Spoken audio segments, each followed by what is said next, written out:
Welcome everyone to episode 36 of the Brewhouse podcast between two brothers. I am right now, where we talk about gaming, tech, entertainment, and everything in between. We were double dipping tonight, and I forgot to change the title. But episode 30. Yeah, and we're actually talking about video games again. Yeah, we're back to talking about video games because Mandalorian is wrapping up, but we're still in Star Wars mode, kind of.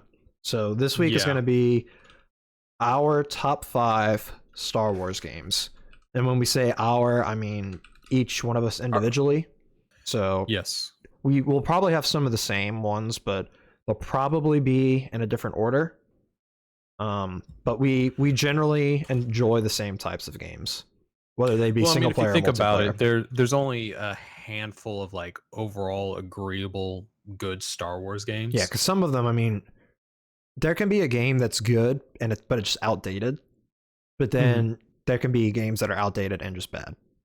And so we're gonna get into the ones that we feel, even though they might be some of them might be a little outdated, when we played them at the time, we still think of them as good games, even though they're outdated. Yes. So it's our opinions, and I'm taking this list of how much I enjoyed them at the time that I first played them. Yeah.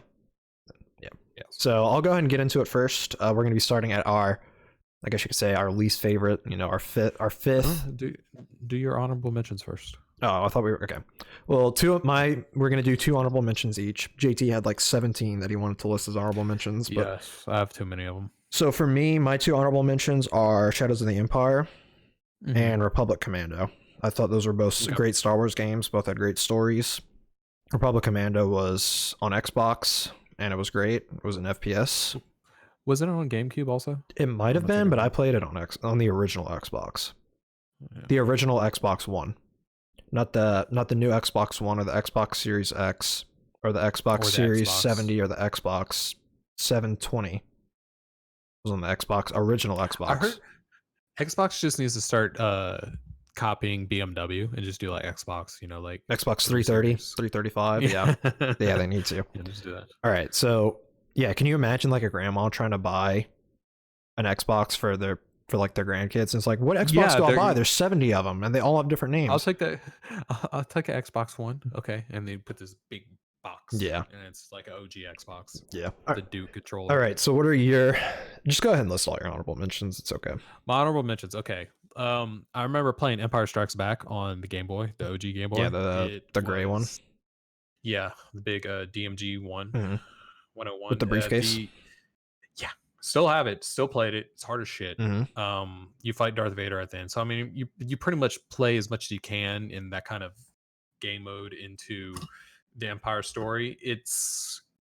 I could see that the Super Star Wars games for Super Nintendo were kind of taken from it because it's impossibly hard. I mean, you get to ride a Tauntaun in it, so it's pretty cool. Jedi Knight 2, Jedi Outcast for PC, just because that game was fun and it had a actually good multiplayer mode. You can get it now on PlayStation 4 for cheap if you want to play that. Dark Forces for PC. Oh. So growing up, I played Doom a lot, and then whenever they came out with Dark Forces, which is pretty much a knockoff Doom but with Star Wars, it was really fun.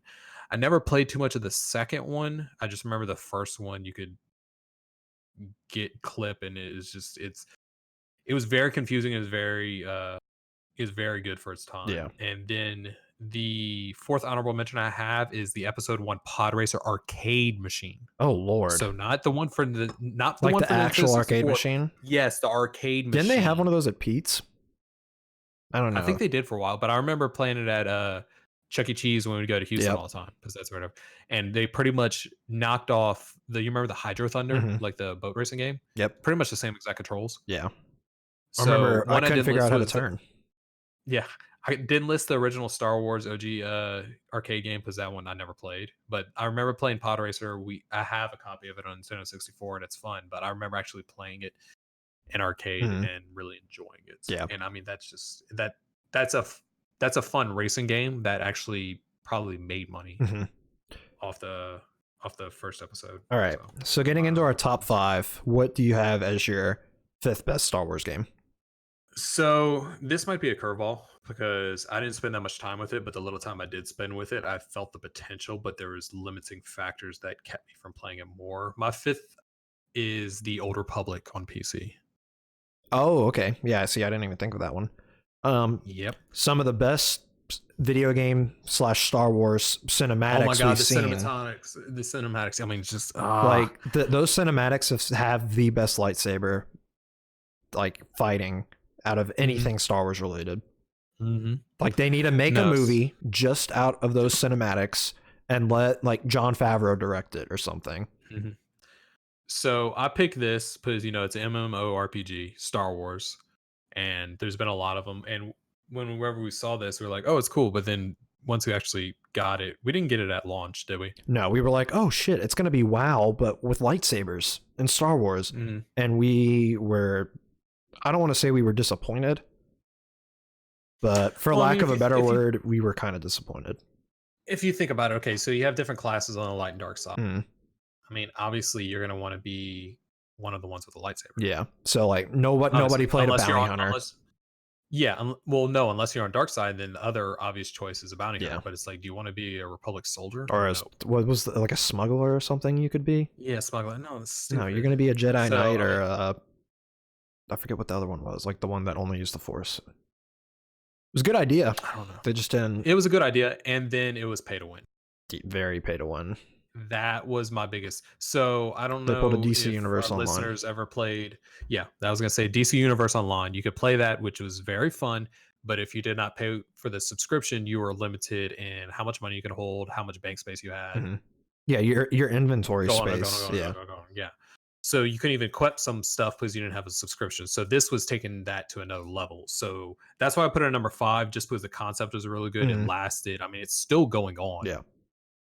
And it just had so much potential, but it just didn't fall through. And I put that rather than what's the other PC game? The other Star Wars PC game? Yes, I cannot. You're gonna have to look it up. So getting into my number 5 is The Force Unleashed. I thought it was very good.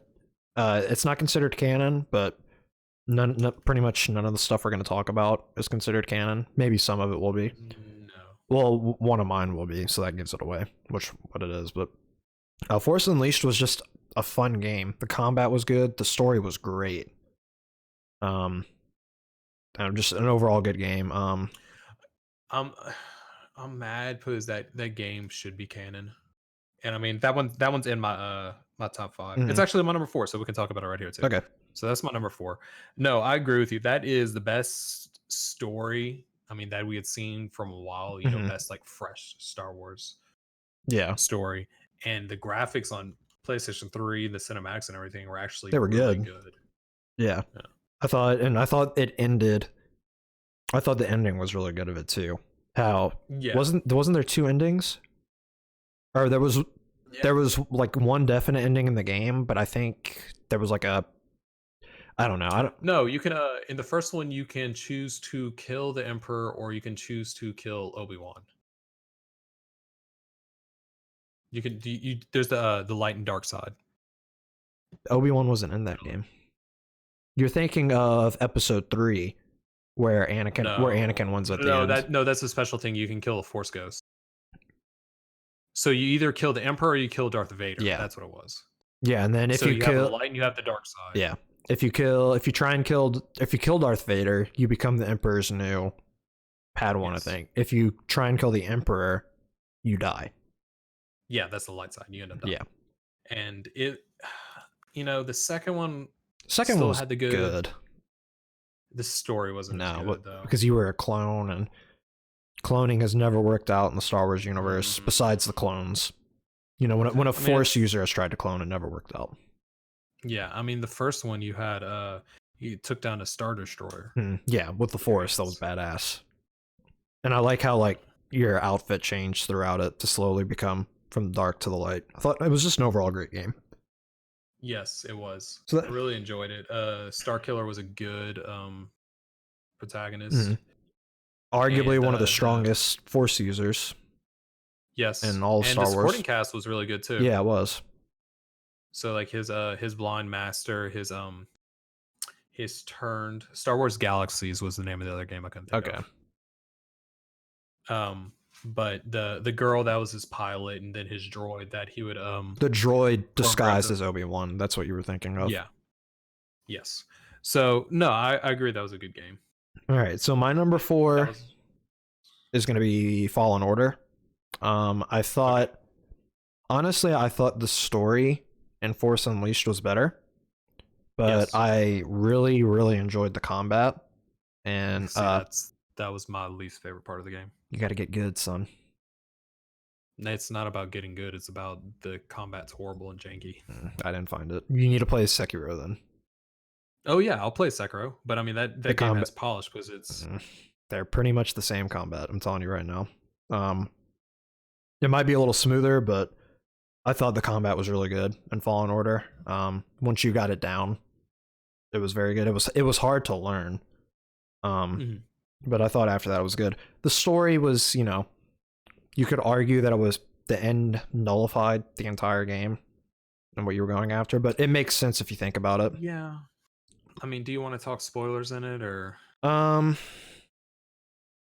the game's been out like a month? Yeah, we might as well. So like you get the holocron at the end with all the that has the list of all the force sensitive kids. And he destroys it, because if the force will, or if they're force sensitive, then the force will decide their fate, which it makes sense, but that was the entire game, I guess. So the entire game was you trying to go around and follow this old Jedi's map, I guess you could say treasure map, to find the holocron. Now I do have to say the way they portrayed Darth Vader in the game was absolutely amazing. Like, he is literally an unstoppable force, which, if you want to compare this to Force Unleashed, it's like, okay, well then Galen Merrick, Starkiller, must have been strong to keep up with Darth Vader. But I love the way that you don't fight Darth Vader in this game. Which originally I was like, oh well, it's a canon Star Wars game. We've never heard of the main character, so he's gonna die at the end. That's what I was thinking. I thought he was gonna die at the end. He'd end up getting cube to I forget her name, Siri. Some Seer or Seer, yeah. And then he'd die, and it's just like, I like, the game was good. It's not on my top 5 list. It's not my honorable mentions. I think it was rushed. I think that it didn't have polish to it. I think they could have done a whole lot of things. I got fed up with the slide mechanic on the second. It was, the thing to me is, I played so many games on the PlayStation 4 and recognized so many different elements. They just like, ooh, I like this from this game. Ooh, I like this from this game. They definitely, you could definitely tell it was. So you have an Uncharted feel. You have a God of War feel. You have a Sekiro, Bloodborne, whatever you want, Souls type feel with the meditation things, but you can't even teleport between the two. I hate there's no fast travel. The map is shit. Horrible map. The combat is decent at best. I think Sekiro and anything from Software beats it out of the water. I mean, that's hard to beat. Yes. Yeah. They tried to do what they could with the lightsaber. It lacked polish. The story was good. The voice acting was good. The graphics were good. The loading times were horrible on PS4. Now, on a PS4, yes, but most people play games like this on a PS4 or a console. Yeah, I think the second one will be a lot better.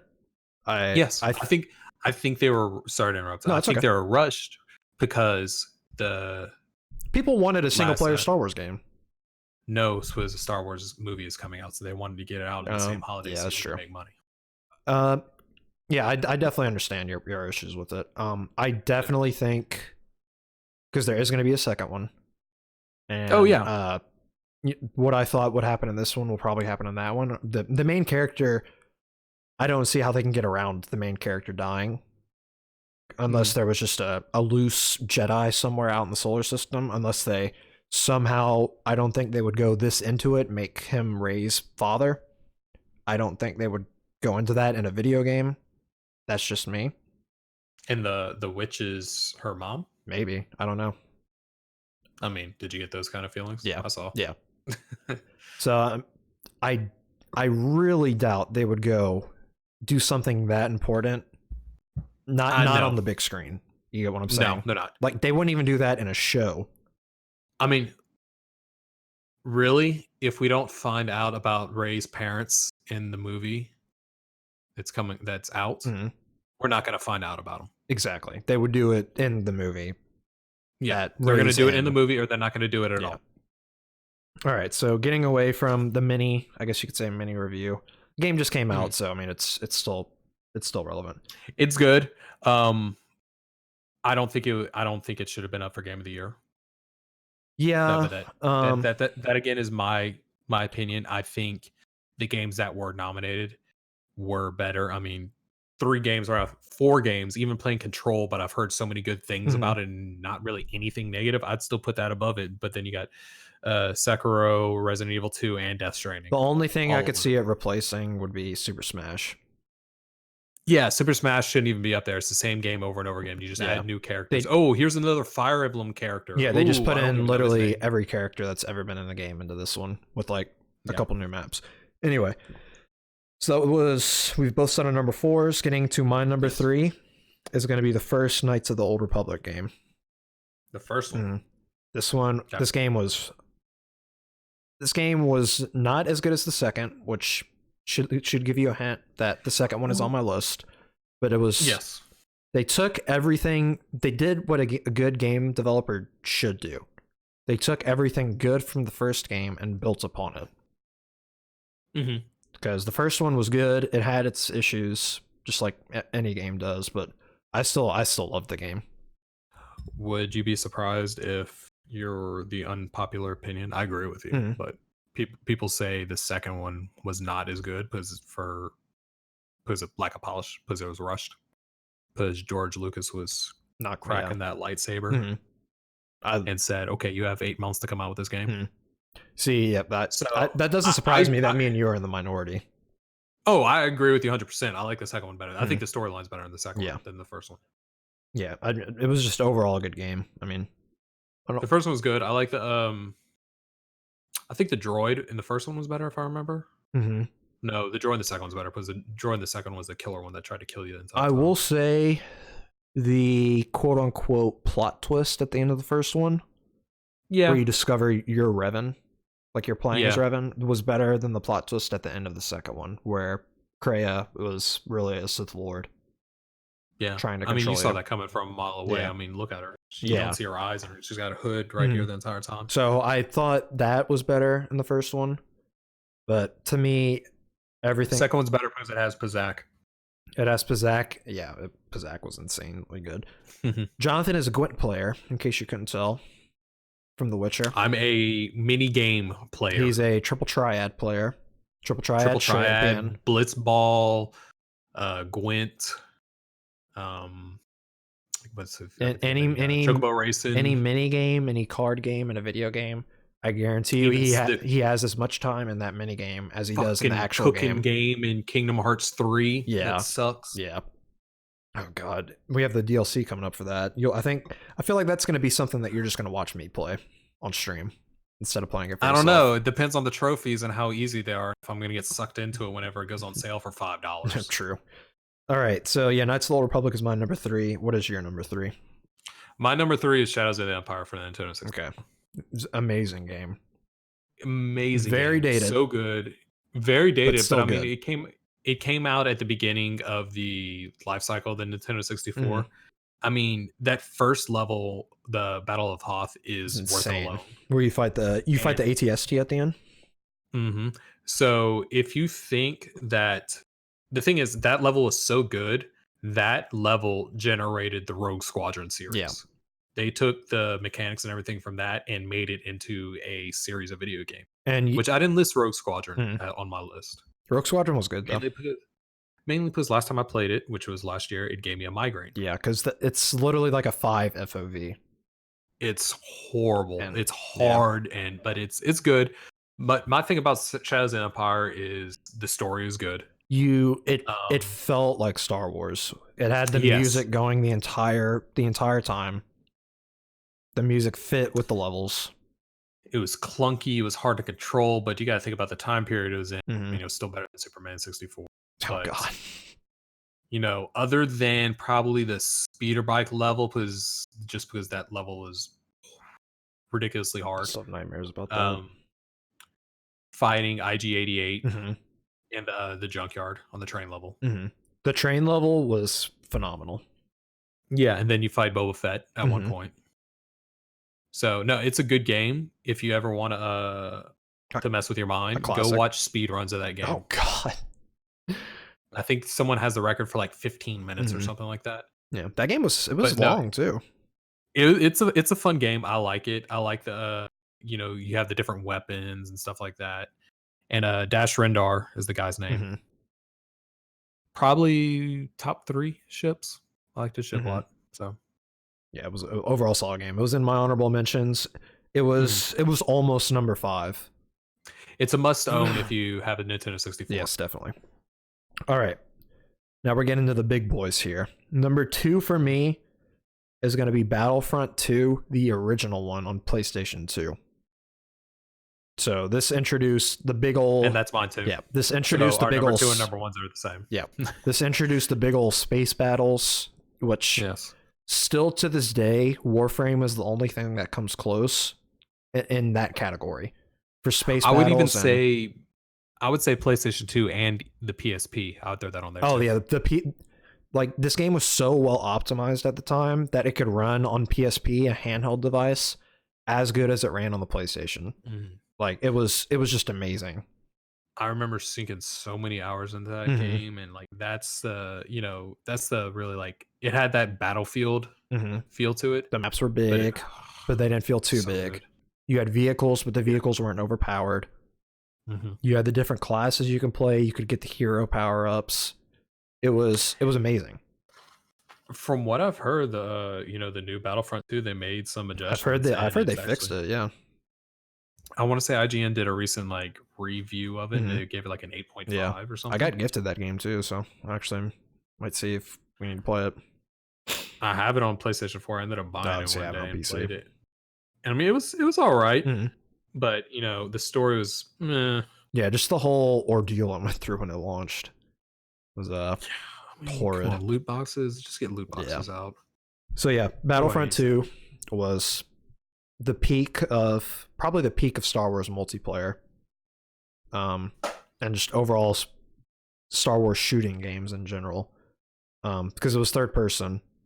So you could you just felt fully immersed when you were playing, and it was insane. Space battles is still one of my favorite things ever. Well, yeah, and you got to think about it. It was on PlayStation 2, so you're playing single player, like these massive battles. I think on the PSP is how you played multiplayer. Yeah, right? It was. Destiny still needs to take a page out of the book of Battlefront 2 and do space battles.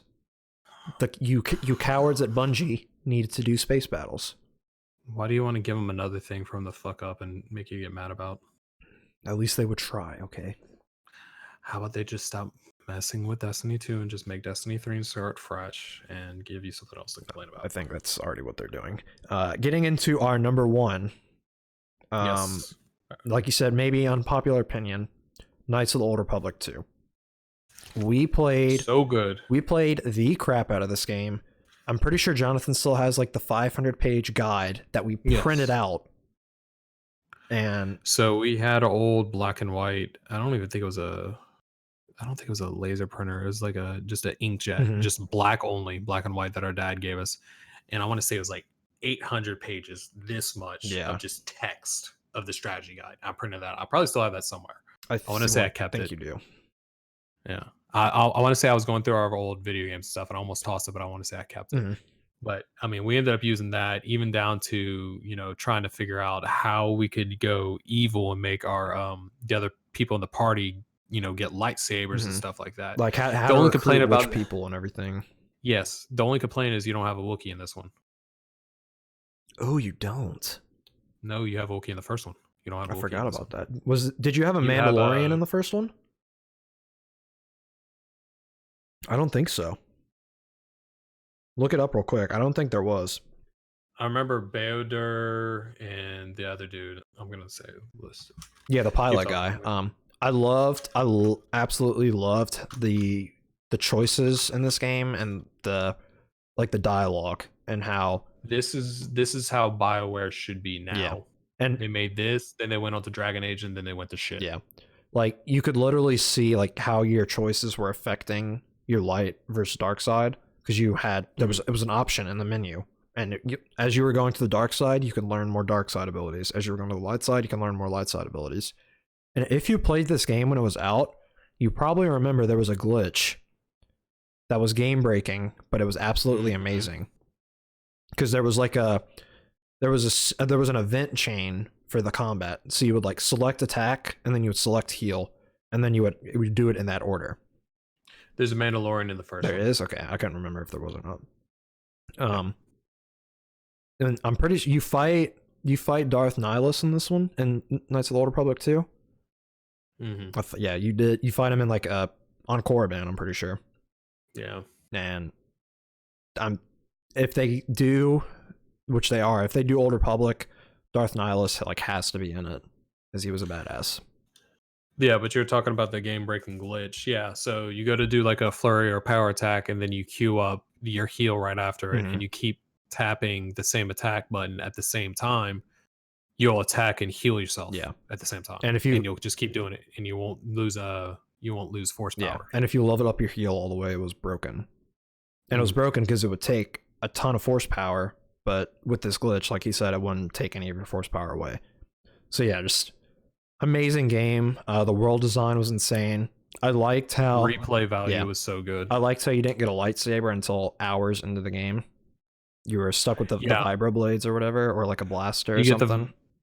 On the space station, and then don't you have to go to one of the planets before you can go actually to the other one? Yeah, you go to like the market planet or whatever. You go to the market planet, and then you got to go to the forest planet to get the lightsaber.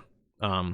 Well, in this one, you collect different pieces. You have to get 3 pieces, and you have to get a kyber crystal. Yeah, right? the kyber crystal is the last thing you get in the cave. Yeah. So you can, on one planet, you can get all 3 pieces, and then you go get the kyber crystal on the Jedi homeworld or whatever, where the Jedi the mining station that you start on, that place was hard to get off of. Well, and that's the thing. Like, if you're just like rushing through and not clearing everything, and we're not diving deep into this because you have the leveling system in this is so vast, and you can go so many paths. I mean, like, you have the security, you got the hacking, you can do the imagine Skyrim with the different trees that you can go to. That's pretty much the same thing with this. And then you can have party members doing different jobs too. Yeah, you can do like, the persuasion. I never used the little droid that you started off with. Either. Get rid of that. But yeah, Knights of the Old Republic 2, absolutely amazing. I want to say last time I played it, we played it through so many times, but I want to say last time I played it, I got all characters to become a Jedi. I think Beodur was the easiest one. The pilot, I can't remember his name. I got him to go. It started with an A. I'm gonna look it up while you keep talking. I got him to go evil on one of my Sith playthroughs, and then you get a female girl from the Jedi Temple that you can end up turning bad if you want to. And I think there's only 3 that you can turn to Jedis. Atten was his name. Atten, yeah. And then you get Bastilla Shan. Was that from the first one? Might be from the first one. Because I know. She was from the first. She was from the first one. Because you get the Twi'lek in the first one too with the Wookiee. Then you got Darth Malak and everything. Oh my god. Yeah. So good. Beodur, my boy. Well, if you've never played this, they have it on Steam and they're really cheap. And especially the second one, they came out with a graphics pack that adds story and improves the graphics from the original version. And supposedly, I haven't played it because I don't want to sink that much time into it. I know I'll get sucked back in. Yeah. But supposedly, how this game was rushed, it pretty much finished what they didn't finish. Yeah. So yeah, guys, those were our top 5 Star Wars games. Be sure to leave your top 5 down below. We have been trying to do this episode for a while. We just had so much stuff. We have Mandalorian episodes. We have The Witcher coming up. We have Rise of Skywalker coming up. We're gonna start doing more gaming. Yeah, we're stuff. gonna get back to gaming. We're gonna have to do our game of the years coming up. I think we should do, maybe like top 3 games of the year and then top 3 games that we've played this year. Yeah, that's a good one. Because I mean, I played a whole lot of games this year that did not come out this year. Mm-hmm. Yeah. Yeah, I agree. And rather than doing like top 5 and 5, we can do 3 of each. Yeah, that sounds good. Anyways, guys, we hope you all enjoyed listening. Getting back to gaming, like we said, a little bit, and we will be slowly and surely getting back to the gaming side of things. But if you did enjoy, please be sure to follow and subscribe. Do whatever. Leave a like, leave a comment, whatever platform you're listening on. Our next episode will be our Rise of Skywalker review, which we'll probably post Sunday, whatever that is, the 22nd. We'll probably post then. And then we have we got a week and a half until the last Mandalorian episode. Mm-hmm. Yeah. We'll probably wait to post our Witcher stuff until after the Mandalorian is done. Well, yeah, because it drops the entire series. Yeah. So that comes out Friday? Tomorrow. Oh, yeah, I'm not even watching that. Yeah, so I'm going to binge it all on Saturday after we watch Rise of Skywalker. I know your mind's going to be too broken and pissed off at Rise of Skywalker. Which is why I'm going to watch The Witcher, because it'll hopefully fix What if it makes you even more mad? I'm praying it doesn't, okay? More angry. I'm more excited for the Witcher series than I am for Rise of Skywalker. Well, then save My Hero Academia to watch last. I haven't watched last week's either, so it'll be a double. Oh, you haven't? It'll be a double good move because I heard last week's was insane. Oh, so good. I heard it was a quote-unquote filler episode, but it doesn't matter for that because it's so good. Well, I heard it was already developing side characters that already have development, but it's still insanely good. Filler? No, okay, I didn't use filler. I didn't mean to say filler. Calm down. Oh my god, it's beat for beat from the manga. Beat for beat, so good. So I'm gonna have 2 episodes of that. It's not focused on a Midoriya. Oh, it's a filler. It's a side episode. No, it's not. It's one of the better side characters. I didn't mean to say filler. Oh, and it's got Fat Gum in it. All right, we're ending the episode here. Thanks for watching, and until next time, keep gaming. and we'll see y'all later. Peace.